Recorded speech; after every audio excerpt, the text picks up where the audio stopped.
To 10 star news. ఇక details చూసుకున్నట్లయితే Venkatagiri Janasena party కార్యాలయంలో శ్రీ జ్యోతిరావు పూలే జయంతి కార్యక్రమం.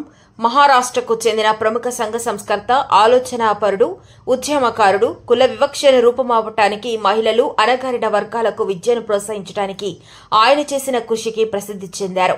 తన భార్య సావిత్రిబాయి పూలేతో కలిసి 1848లో భారతదేశంలో బాలికల కోసం మొదటి పాఠశాలను స్థాపించాడు. సామాజిక అన్యాయాలకు వ్యతిరేకంగా పోరాడటానికి, సమానత్వానికి ప్రోత్సహించడానికి జ్యోతిరావు పూలే సత్యశోధక్ సమాజ్, సత్యాన్వేషకుల సంఘంను స్థాపించారు. సామాజిక న్యాయం, విద్యకు ఆయన చేసిన వారి సేవలను 198వ జయంతి సందర్భంగా వెంకటగిరి జనసేన పార్టీ కార్యాలయంలో శ్రీ జ్యోతిరావు పూలే గారిని ఘనంగా స్మరించుకోవడం జరిగింది. ఈ కార్యక్రమంలో గూడూరు వెంకటేశ్వర్లు, ఎంబాని, ముని, చంద్రశేఖర్, సూరాయపాలెం శేఖర్, తిరుపతి పృథ్వీరాజ్, సర్వేపల్లి కోటేశ్వరరావు పాల్గొనడం జరిగింది. బడుగు బలహీన వర్గాల ఆశాజ్యోతి, నిమ్మ వర్గాలు ఎవరైతే ఉన్నారో దళితులు కావచ్చు, బీసీలు కావచ్చు, అదేవిధంగా అగ్రకులాల వాళ్ళ ఆధిపత్యం మీద ఎప్పుడు నిరంతరం పోరాడినటువంటి వ్యక్తి మహాత్మా గాంధీ కన్నా కానీ ముందుగానే మహాత్మాని బిరుదాంకితుడైనటువంటి జ్యోతిరావు పూలే గారి 198వ జయంతి సందర్భంగా ఈరోజు వెంకటగిరి జనసేన పార్టీ ఆఫీసులో ఆయనకి ఘన నివాళులు అర్పిస్తున్నాం. నిమ్మ జాతులు, బడుగు బలహీన వర్గాల మీద అప్పట్లో ఒకప్పుడు ప్రశ్నిస్తే నాలుగు కోసేవాళ్ళు, అదేవిధంగా ఎదురు తిరిగితే మన తలకాయలు కూడా లేకుండా చేసినటువంటి రోజుల్లో అగ్రకులాల చేతుల్లో అణిచివేతకు గురైనటువంటి దళితులు, బహుజనులు, బీసీలు, అట్టడుగు నిమ్మజాతి వర్గాల మీద వాళ్ళందరి కోసం నిరంతరం పోరాడినటువంటి వ్యక్తి.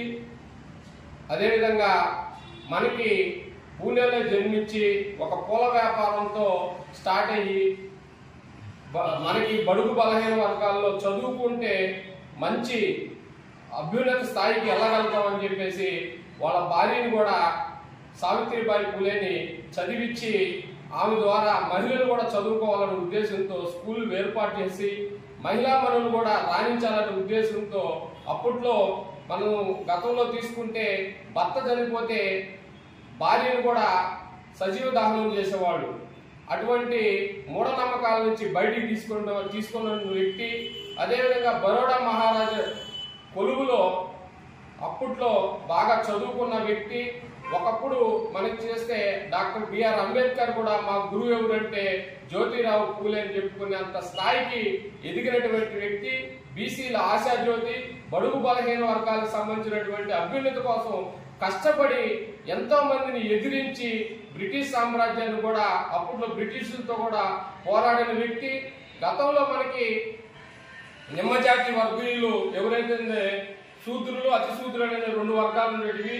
శూద్రులు, అతిశూద్రులు అప్పుడు మన అగ్రకులాలలో నడుస్తుంటే ఈ శూద్రులు, అతిశూద్రులు కూడా ఒక కుండ, ఒక చీపరి నడుంకు కట్టి వాళ్ళు నడిచిన దోవలో ఓళ్ళో చిమ్ముకొని నీళ్లు పోసుకునే విధంగా నడిచే విధంగా చేసేది అప్పుడు అగ్రకులాలలో. ఈ రోజుకి కూడా అగ్రకులాల పెత్తనం అనేది ఆటోమేటిక్ గా అన్ని వర్గాల్లో ఈ రోజుకి కూడా జరుగుతుంది. కానీ ఆ రోజుల్లోనే ఎదిరించినటువంటి మహాత్మా జ్యోతిరావు పూలే గారి జయంతి సందర్భంగా బీసీ వర్గాల్లో రాబోయే రోజుల్లో బీసీలు అత్యున్నత స్థాయికి, అంటే ఇప్పుడు కూడా ఈ అంబేద్కర్ గారు కావచ్చు, పూలే గారు కావచ్చు, వీళ్ళందరూ కూడా వాళ్ళ ఒక అభ్యుదయ భావాలతోనే ఈ రోజు నేతన్నలు కావచ్చు, అదేవిధంగా వడ్డీర్లు కావచ్చు, కమ్మర్లు కావచ్చు, మంగళ కావచ్చు, కుమ్మర్లు కావచ్చు, వీళ్ళందరూ కూడా బీసీలు అంటే బడుగు బలహీన వర్గాలు. అది ఒక కులం కాదు. ఎవరైతే పని చేస్తున్నారో వాళ్ళ పనికి ఆధారంగా నిర్ణయించినటువంటి ఒక పని బాపురోలు, అంతేగాని అది బీసీలందరం బడుగు బలహీన వర్గాలే. ఈరోజు రాష్ట్రంలో 115 కులాలు బీసీ కులాలు ఉన్నాయి. వాళ్ళు విభజించి పాలిస్తున్నటువంటి ఎమ్మెల్యే. కానీ ఈ 115 బీసీ కులాలు ఈ రోజు కూడా అసెంబ్లీలో గేటు తాగే పరిస్థితి లేదు.